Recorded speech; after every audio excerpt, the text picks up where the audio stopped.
Bonjour les amis, bonjour à tous, bienvenue dans l'oracle de la destinée. Alors, nous sommes dimanche, j'espère que vous passez un agréable week-end. Le dimanche, c'est le jour de l'oracle de la destinée, pour voir les tendances de la semaine qui arrive. Alors, qui est basé sur le tarot médiéval, le tarot de Marseille. Alors, quelles vont être les grandes lignes pour la semaine à venir? Voyons voir.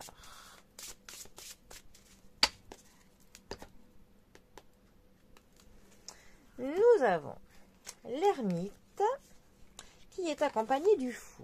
Nous avons donc deux arcanes majeures. Alors, notre ermite, 9e arcane majeur du tarot.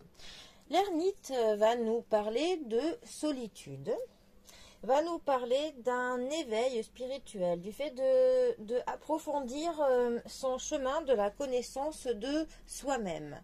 Ça va nous parler aussi de quelque chose qui peut arriver à son terme. Ça peut nous parler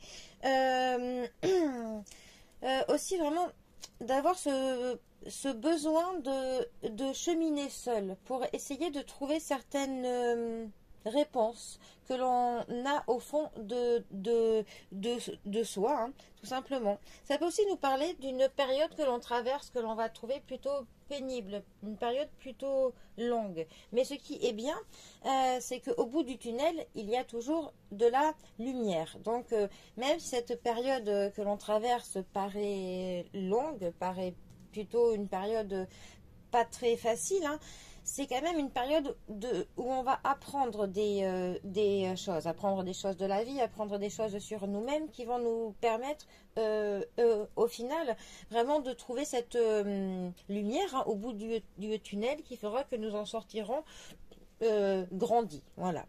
Ensuite, le fou. Alors, le fou est soit le 22, soit le 0 dans le tarot. On dit que c'est une carte qui n'a pas de nombre parce que sa place est partout et sa place, elle est aussi nulle part.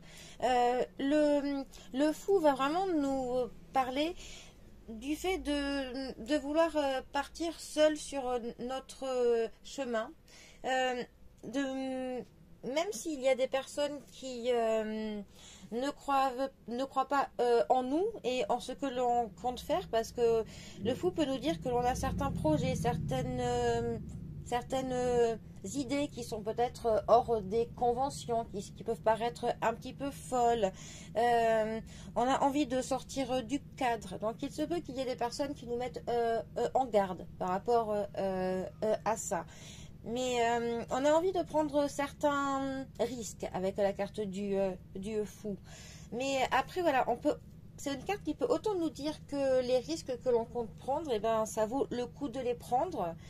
Ou autant on peut prendre des risques qui sont peut-être pas les bons, mais dans tous les cas, on a clairement quelque chose que l'on cherche à faire. Et voilà, on a envie de faire fi des règles sociales, des conventions. On peut passer pour quelqu'un de marginal un peu, mais on a envie de vivre notre propre expérience de vie, tout simplement.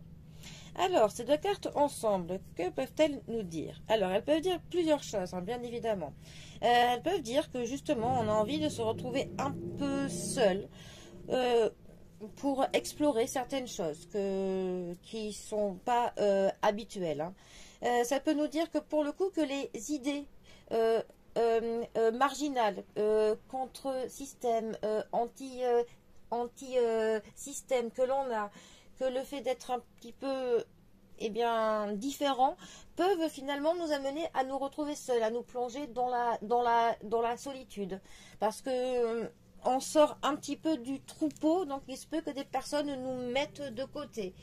Mais ces deux cartes indiquent quand même que les expériences que l'on veut faire, que l'on compte faire et que l'on va faire vont nous permettre de nous éveiller spirituellement, que l'on grandira de l'expérience que l'on se construit, que le fait d'être différent nous rend dans un sens plus sage, plus éveillé.